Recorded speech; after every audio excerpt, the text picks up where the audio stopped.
नमस्कार दोस्तों, मैं सुनील दत्त अपने YouTube चैनल गिंदारा में आप लोगों का स्वागत करता हूं। आज के वीडियो में हम देखेंगे घटाना क्या होता है, घटाना का परिभाषा क्या है, उसका अर्थ क्या है, उसके लिए किस चिन्ह का प्रयोग किया जाता है, घटाने के नियम क्या हैं, घटाने को पहचानने के लिए उसके लिए कौन सा कीवर्ड्स प्रयोग करते हैं, कौन सा कीवर्ड्स हमको पता रहना चाहिए ताकि हम घटाना समझ सके कि यही घटाना करना है, जोड़ नहीं करना है। तो आइए देखते हैं इसका पहले परिभाषा क्या है। तो परिभाषा आपके सामने लिखा हुआ है कि जोड़ने की प्रक्रिया के विपरीत प्रक्रिया को घटाना कहा जाता है। तो जोड़ में हम क्या करते थे, जोड़ में एक वस्तु में दूसरी वस्तु को मिलाते थे, एक संख्या में दूसरी संख्या को मिलाते थे, तो उसको हम जोड़ कहते थे।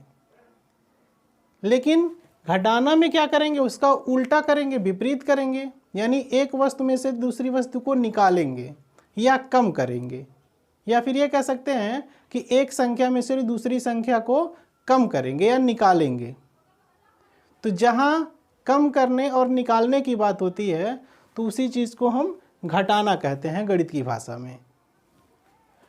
आगे और देख लेते हैं। जब किसी संख्या अथवा वस्तु से क्रमशः किसी दूसरी संख्या अथवा वस्तु को कम किया जाता है अथवा निकाला जाता है तो उसे घटाना कहा जाता है। घटाने के लिए एक चिन्ह का प्रयोग किया जाता है। यहाँ पे एक चिन्ह आपके सामने लिखा हुआ है। यह एक क्षैतिज रेखा है या फिर ये कह सकते हैं एक पड़ी रेखा है। इस चिन्ह से उसको प्रदर्शित किया जाता है। इस चिन्ह को हम ऋण चिन्ह कहते हैं। ये ऋण चिन्ह, माइनस साइन। अब हम एक एग्जाम्पल ले लेते हैं। जैसे किसी बच्चे के पास 10 टॉफियाँ हैं, उसने 2 टॉफ़ी अपनी बहन को दे दिया। तो 2 टॉफ़ी जब वो देगा 10 टॉफ़ी में से, तो वो 2 टॉफ़ी कम होगा, या फिर ये कह सकते हैं 10 में से 2 टॉफ़ी निकाला जा रहा है। तो जब भी कम करने या निकालने की बात होगी तो यानी वहाँ पे घटाना हो रहा है। अब उसको सिंबल के रूप में कैसे लिखेंगे, जैसे मान लिया जाए 10 है, 10 में से 2 निकाला जा रहा है।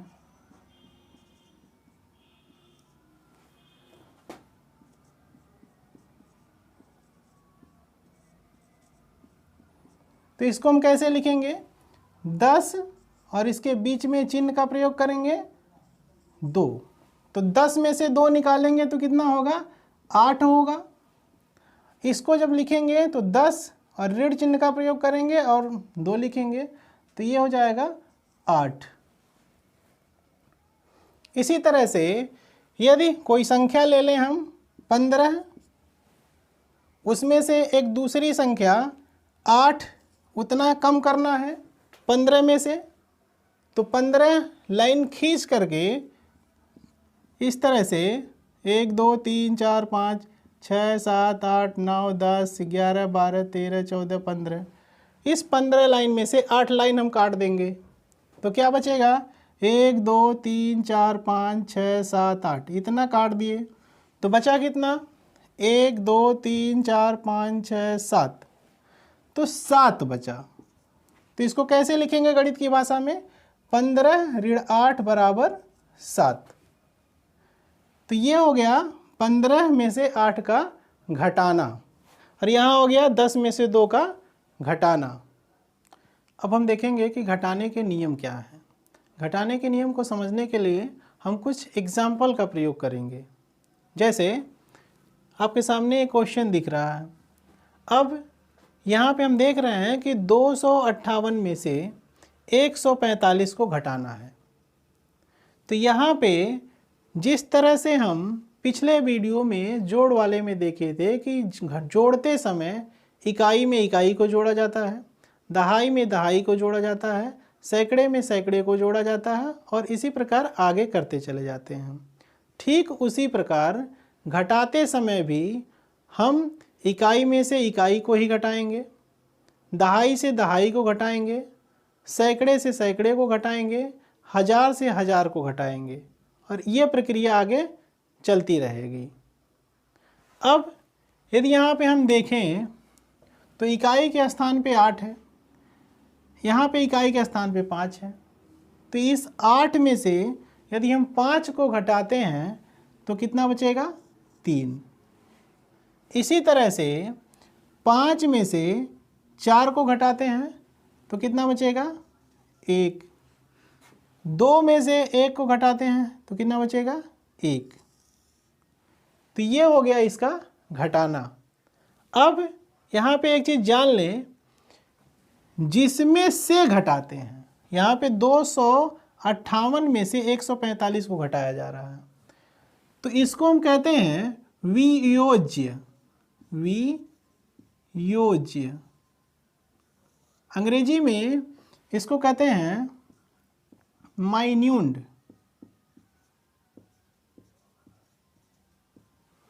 और जिसको घटाते हैं उसको कहते हैं वियोजक। अंग्रेजी में कहते हैं सबट्राहेंड।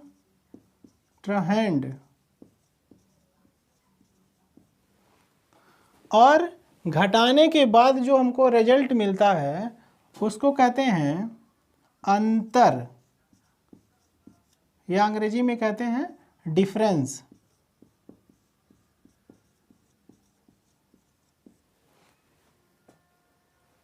तो यहाँ से इसमें से इसको घटाया गया, इतना प्राप्त हुआ, तो जिसमें से हम घटा रहे हैं उसको वियोज्य यानी माइन्यूट कहेंगे, और जिसको घटा रहे हैं उसको वियोजक यानी सबट्राहेंड कहेंगे, और जितना आ रहा है घटाने पे उसको कहेंगे अंतर या अंग्रेजी में डिफरेंस। अब दूसरा एग्जांपल ले लेते हैं। 67804798। अब इसमें से इसको घटाना है तो 0 में से 8 नहीं घटेगा क्योंकि 0 8 से छोटा है। तो यहाँ पे समस्या पैदा होती है कि अगर जो नहीं घटेगा तो करेंगे क्या? तो इसके लिए उधार लेने की एक प्रक्रिया होती है, अंग्रेजी में कहते हैं बारो। तो ये क्या करेगा? अपने बगल वाले से उधार मांगेगा, बगल वाले से, ये इससे नहीं, केवल अपने जस्ट बगल वाले से। तो यह जो है इससे एक उधार लेगा। तो पिछले वीडियो में हम बता चुके हैं कि जब भी बाएं तरफ से दाएं तरफ से बाएं तरफ खिसकते हैं एक एक अंक, तो हर एक अंक अपने दाएं वाले अंक का 10 गुना होता है। जैसे ये इकाई है, ये दहाई है, तो दहाई इकाई का 10 गुना होता है, और ये सैकड़ा इस दहाई का 10 गुना होता है, और ये 1000 इस सैकड़े का 10 गुना होता है। तो जब भी यह एक इसको उधार देगा तो यह एक इसके लिए 10 के बराबर होगा। क्यों? क्योंकि इस स्थान का यह 10 गुना होता है। तो यदि एक दे रहा है इसको तो एक का 10 गुना यानी 10 उसको दे रहा है वो। तो यदि इसको 10 देगा तो 10 में शून्य जोड़ेंगे तो कितना हो जाएगा? 10 हो जाएगा। बचा कितना? यहाँ बचा 7। अब हम घटाने की प्रक्रिया शुरू करेंगे। 10 में से यदि 8 घटाते हैं तो कितना बचेगा? 2। अब यहाँ पे यह इसको 1 दे दिया तो 7 बचा है। अब 7 में से 9 नहीं घटेगा तो फिर क्या करेगा? यह 7 इससे एक उधार मांगेगा, तो फिर यह इसको 1 देगा तो वह 1 10 के बराबर होगा, और वह 10 जा करके इसमें जुड़ेगा तो 10 7 17 हो जाएगा। यानी यहाँ पे अब ये 7 न रह करके अब ये 17 हो गया, ये हट गया। अब 17 में से 9 को घटाएंगे तो यहाँ पे 8 आ जाएगा। अब यह इसको 1 जब उधार दे दिया तो यहाँ बचा कितना? 6 बचा। अब 6 में से 7 तो घटेगा नहीं, तो फिर यह इससे उधार लेगा, यह इसको 1 देगा और वह 10 के बराबर होगा, तो 10 6 16 हो जाएगा ये। अब ये खत्म हो गया। ये 16 में से 7 को घटाएंगे तो कितना हो जाएगा? 9। यहाँ कितना बचा, 5 बचा, 5 में से 4 घटाएंगे 1। तो इस तरह से ये प्रक्रिया चलती रहती है। अब एक दूसरा एग्जाम्पल ले लेते हैं। जैसे मान लिया जाए यहाँ पे 1 0 0 0, इसको मिटा देते हैं और नीचे लिखते हैं 1 0 0 0। इसमें से हम घटा रहे हैं 7 8 9। कैसे घटेगा, 0 में से 9 घटाना है तो घटेगा नहीं। ये अपने बगल वाले से उधार मांगेगा, इसके पास भी नहीं है। ये इससे मांगेगा, इसके पास भी नहीं है। यह इससे मांगेगा, तो पहले ये इससे मांगेगा तो यहाँ पे हो जाएगा, ये इसका 10 गुना होता है तो यहाँ पे 10 के बराबर जाएगा, जुड़ेगा इसमें, तो यहाँ पे हो जाएगा 10। तो यहाँ कितना बचा, 0 बच गया। अब इस 10 में से एक इसको देगा तो यहाँ पे 0 है तो यहाँ पे भी 10 आएगा, लेकिन यहाँ पे 10 आ गया तो यहाँ पे 9 ही बचेगा, क्योंकि एक इसमें से ये दे रहा है। तो ये कैंसिल हो गया, हट गया, यहाँ पे 9 आ गया। अब इसी 10 में से यह इसको 1 देगा तो यह 1 इसके 10 के बराबर होगा, तो यहाँ 10 हो गया और यहाँ पे 9 बच गया। अब घटाना प्रारंभ करेंगे।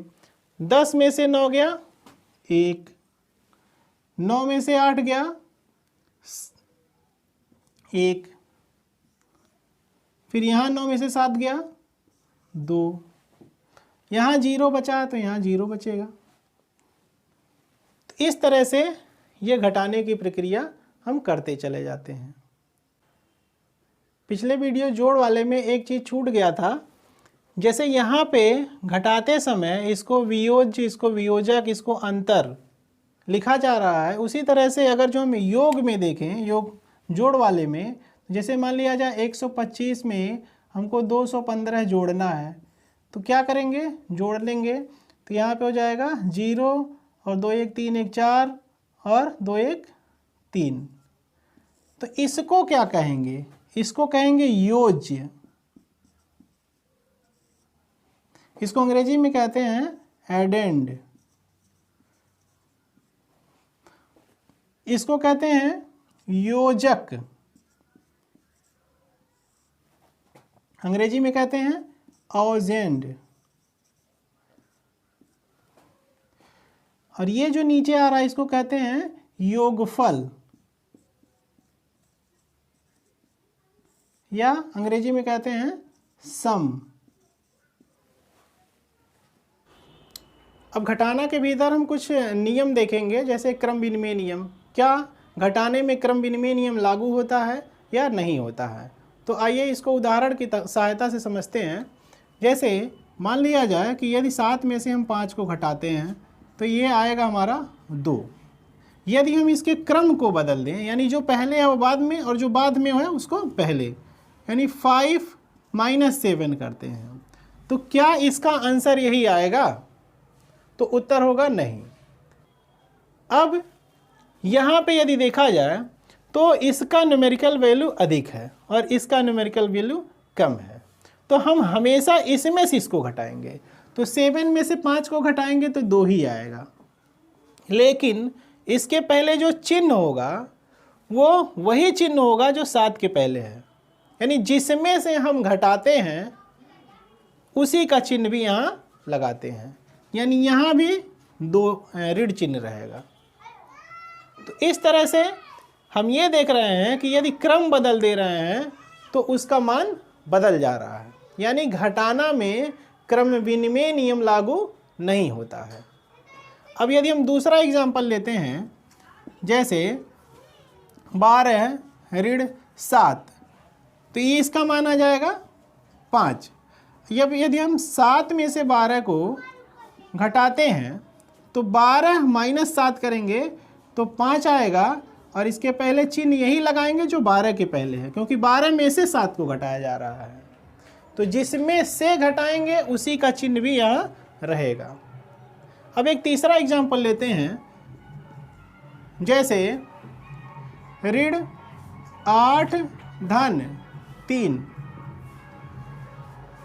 तो यहाँ से क्या हो जाएगा, इसकी न्यूमेरिकल वैल्यू अधिक है और इसकी न्यूमेरिकल वैल्यू कम है और दोनों के चिन्ह विपरीत हैं।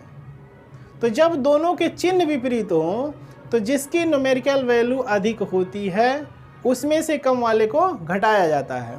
तो हम 8 में से 3 को घटाएंगे तो आएगा हमारा 5, लेकिन इसकी जो न्यूमेरिकल वैल्यू है इसके पहले चिन्ह कौन सा है, चिन्ह ऋण है और इसी में से इसको तो हम घटा रहे हैं, तो इसके पहले जो चिन्ह है वही चिन्ह यहाँ पे हम लगाएंगे, यानी ये हो जाएगा ऋण 5। अब एक नेक्स्ट एग्जांपल लेते हैं, जैसे -5 है और -7 है। तो अब इसको कैसे करेंगे, दोनों का चिन्ह ऋणात्मक है। तो जब दोनों का चिन्ह समान हो, चाहे वो धनात्मक हो या ऋणात्मक हो, यदि दोनों का चिन्ह समान है तो हम दोनों को जोड़ लेंगे और जोड़ने के पश्चात हम वही चिन्ह प्रयोग करेंगे जो उन संख्याओं के पहले है। यानी यदि इन दोनों को हम देखें तो इसका ऋणात्मक मान, ये भी ऋणात्मक मान, तो 7 5 12 और 12 के पहले चिन्ह यही लगाएंगे जो इन दोनों के पहले है। जैसे हम प्लस में क्या करते हैं, प्लस में मान लिया जाए 2 धन 3 है तो ये दोनों के पहले धनात्मक चिन्ह है, तो दोनों को हम जोड़ लेते हैं। तो 3 2 5 और इसके पहले चिन्ह भी वही लगेगा प्लस। यहाँ प्लस लिखे या ना लिखे उसको हम प्लस ही समझेंगे। हम अक्सर देखते हैं कि ये जो सवाल है इस टाइप के, इसमें बच्चे अधिकतर गलती करते हैं और गलती इसीलिए होती है क्योंकि इनको बेसिक समझ नहीं होती है। यदि हम इस प्रश्न को समझ लें तो चिन्ह कभी भी गलत नहीं होगा।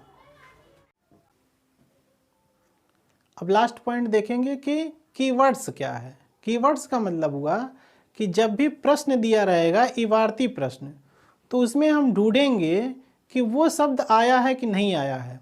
यदि वो शब्द हमको मिल रहे हैं तो हम गेस कर लेंगे कि ये घटाना का ही प्रश्न है, जोड़ का नहीं है। जिस तरह से पिछले वीडियो में जोड़ के लिए कुछ कीवर्ड्स बताए गए थे, उसी तरह से इस वीडियो में भी ये कुछ कीवर्ड्स हैं। जैसे अब इसमें पहला पॉइंट है, दी गई संख्या या वस्तुओं से क्रमशः दूसरी संख्या या वस्तु को निकालना।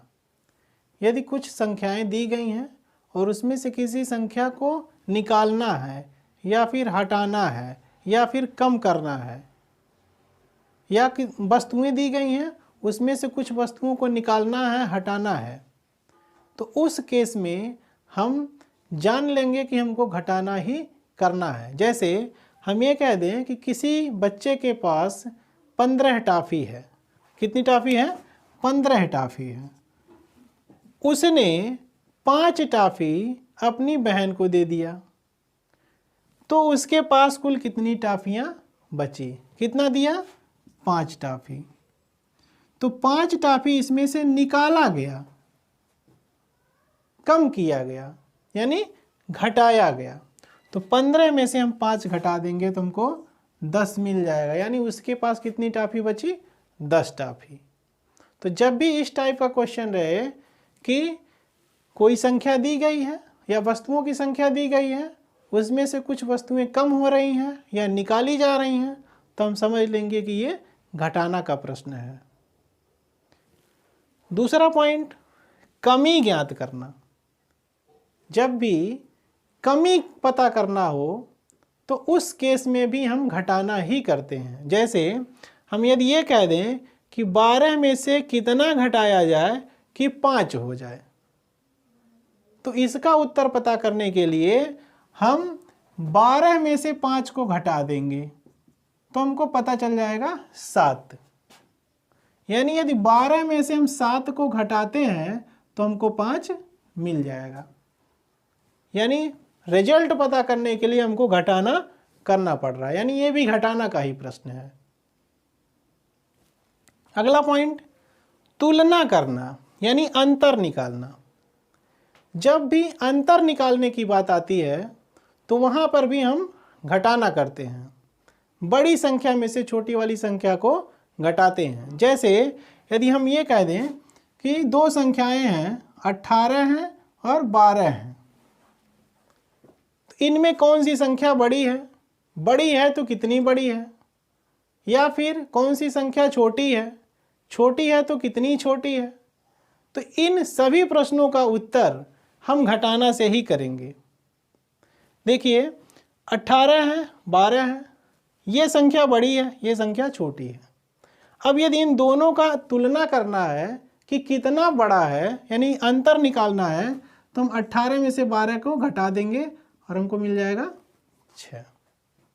यानी जब भी अंतर निकालना होगा तो उसमें भी हम घटाना ही लगाएंगे। लास्ट पॉइंट, पूरक जोड़, यानी कितना जोड़ा जाए। जब भी इस टाइप का प्रश्न रहे कि कुछ वस्तुएं दी गई हैं, इसमें कितनी वस्तुएं और मिला दी जाएं कि इतनी संख्या हो जाए। जैसे हम ये कह दें कि एक व्यक्ति के पास 100 रुपया है, इसमें कितना और मिला दिया जाए कि उसके पास 125 रुपया हो जाए। यानी इसमें कितना और जोड़ दिया जाए कि उसके पास 125 रुपया हो जाए। तो इस प्रश्न का उत्तर भी हमको घटाना से ही मिलेगा। हम 125 में से इस 100 को यदि घटा देते हैं, 125 में से यदि हम 100 को घटा देते हैं तो हमको उत्तर मिलेगा 25। यही 25 यहाँ पे लिखाएगा, यानी यदि हम 100 में 25 को जोड़ेंगे तभी वह 125 होगा। यानी इसी 25 रुपये की उसके पास कमी है, यही जोड़ा गया होगा तभी वो 125 रुपया हुआ है। तो उम्मीद करते हैं कि आपको आज का वीडियो अच्छा लगा होगा। यदि अच्छा लगा हो तो लाइक, सब्सक्राइब, कमेंट जरूर करें, इससे हमें अपने बारे में जानकारी मिलेगी और वीडियो में सुधार करने का प्रयास करूंगा। Thank you.